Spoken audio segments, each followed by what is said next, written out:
নমস্কাৰ। এই যে ইয়াত চিলগৰা বাজাৰত দোকান কৰিবলৈ আহিছোঁ। এই যে দোকান খুলি আছোঁ বৰ্তমান। এই যে আমাৰ ছেকেণ্ড চাইড দোকান খুলি আছে বঢ়িয়াকৈ ধুনীয়া কৰি।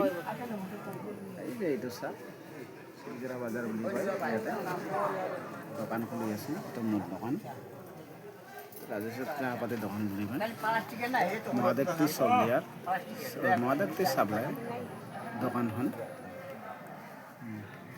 ইয়াত চিলগৰা বাজাৰত মঙলবাৰ শুক্ৰবাৰ দুদিন দোকান হয়, সাপ্তাহিক বজাৰ। তাতে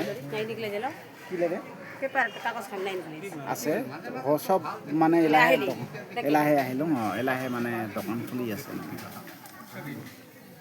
এটা চিলগৰা বাজাৰ বিকালবেলা কৰি খায় 11টাৰ পিছৰ পৰা বাজাৰটো হয়। ইয়াত বিৰাট ডাঙৰ বস্তু, ইয়াত চাহপাতি ভাল চাহপাতি মোৰ দোকানত পোৱা যাব। এইটো মহাদেৱ টি চাপ্লাইৰ দোকান। নমস্কাৰ, আজিলৈ ইমানতে।